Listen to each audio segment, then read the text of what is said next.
Hey, we're at Comic-Con and we saw some brand new WBTV pilots and we're going to talk about them. We're going to talk about Pennyworth, which is based on the life of Alfred the Butler before he became Alfred the Butler, and then Batwoman, which is way after he became Alfred the Butler because he's not a part of this. He's absolutely not in that one, sorry. But we're going to actually start with Pennyworth, which is coming to Epix on July 28th. So in like a week. In like a week. Wow, it's really close. What'd you think? Pennyworth was fine. It was not what I expected. No. I think that is what I'll say, to be fair.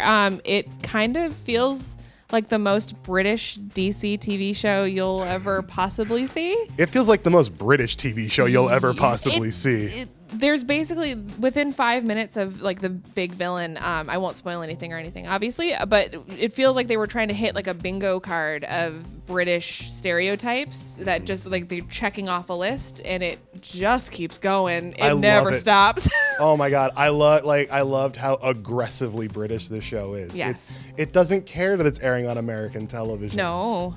It shouldn't. It's just so weird. And Jack Bannon, who is playing Alfred, is 100% doing young Michael Caine. Almost to a point where it's distracting. Like, it's so spot on that it like takes you out of it a little bit, because like if you look away for a hot second you think like, oh, it's Michael. No, it's not Michael Caine, it's this young man. But then I think technically that makes this a prequel to Batman Begins, right? Yeah, like, same universe. You heard it here first. Definitely same universe. Don't ask them. No, don't tell anyone that. But the weirdest thing about Pennyworth is honestly the fact that they try. It's by the people who did Gotham, right? So they're playing very fast and loose with the fact that they don't really have to, do anything comic specific, but they're trying really hard to bring in a lot of Alfred's backstory from the comics. And so he is a war vet, but it's a period piece set in England in like the 60s. It doesn't look like the 60s, I don't think. It's like the 50s or 60s, but they try very hard to invoke Vietnam as the war he was in. But if you're a history buff, Britain was not involved in Vietnam at all. Maybe they were like super covertly, and Alfred is a top secret something. It's very weird. It's like they keep doing flashbacks of this war, and it's like sometimes it's World War II, and sometimes it's Vietnam, and sometimes it's World War I, and they never quite establish it. But it's a massive part of his story, and you need to accept that this is something that like it matters to him. So it's very weird. Well, especially because we also meet like in the show his army buddies, who are part of sort of the same division, and they all went through a shared experience together, and it's unclear whether or not that shared experience is something that exists in our world or if it's something that is kind of made up for the show. Yeah, it's very unusual, but I mean, all in all, I'm willing to give it a shot. Like I'm not. I've actually seen spoilers. I've actually seen the first couple episodes, and I love it so much. I'm glad.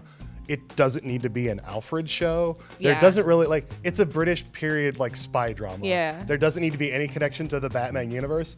I'm glad there is, because they're like, oh, hey, look, it's Thomas Wayne. Nice to meet you, future billionaire, but it doesn't feel necessary. Yeah, no. But it's fine. Yeah. I'll watch more. Yeah. And then Batwoman. Yes. Let's talk about Batwoman. She's a big deal at the show. She's kind of on everything. She's the up and comer of the WBTV, which Arrow's on its way out, so somebody's got to come in. Yep. I'm fine replacing Stephen Amell with Ruby Rose. Me too. I liked the pilot a lot. I did too. Well, I have weird thoughts about the pilot because as I'm sure I've explained a number of times, I watch the Arrowverse shows obsessively. Yes. To a dangerous point. And we met Batwoman as a full-fledged superhero in the Elseworlds crossover last year. In the pilot, this is flashing back to her origin. Right. So we're meeting her before Elseworlds, which is a little bit confusing at first, but it's fun to sort of see her get to kind of like slide into that world. Yeah. And figure out that she can be the superhero because Batman decided to peace out. Yeah, and they do some fun world building things. Like Luke Fox is a big component, and like if you're a DC Comics fan, he's not at all like he is in the comics. He's a kind of a nerdy like dweeby guy as opposed to like a socialite. But he's really fun and very cute.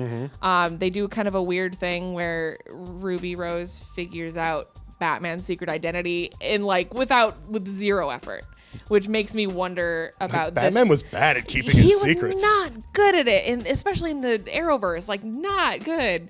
But other than that, like, it's fun and the villain is cute and weird. It's fun. It's like Alice. They're going to build out Alice. And I'm wondering how far they're going to let that go, because the thing about the Arrowverse is usually you get a big villain for a season and you move on to the next one. Right. But Alice is like the Joker to Batwoman's Batman. So like, if they can find a way to sort of keep her in play throughout the series, that's amazing. I have some theories about what they're going to do, and I won't say them yet because I don't want to spoil anything, but I've got some ideas. They kind of tease some things that are coming up with Alice that I think would be really cool. So I'm actually really excited. I'm probably more excited about Batwoman than I am about Pennyworth to just keep watching. Absolutely. Yes. One interesting note is in the pilot, she wears sort of a weirdly tailored version of Batman's costume. Yes, and there's like an in-story version, like reason that it's that. Yes. Which, I mean, it works in the story, but it looks kind of weird. It looks awkward. Look it looks like a differently proportioned Batman as opposed to Batwoman, which is what she is becoming. Yeah. Well, we're gonna get the full, like the red wig hair, and everything, like the awesome costume. If you've seen Elseworlds, you know what the Batwoman costume looks like. It's amazing. Yeah, it looks great. Especially a lot of times when these superhero shows are first getting off the ground, the costumes kind of look they're little clunky, silly. Yeah. The Batwoman costume looks phenomenal, and I think it's gonna be. It's got some very solid ideas in the pilot. It's got a solid foundation to work from, and I think it's going to be a really strong addition to the Arrowverse. And you'll get to watch it October 6th on the CW when it premieres on Sundays. It's paired with Supergirl. Oh, perfect. So Supergirl and Batwoman as like a 2-hour World's block finest, of TV. baby. The best. And Awesome. if you remember Elseworlds, Supergirl and Batwoman had some really cool scenes together, and I want more. Yeah, so I'm hopeful. It's going to be great. And that's Batwoman and Pennyworth, and there's plenty more coming to Comic-Con.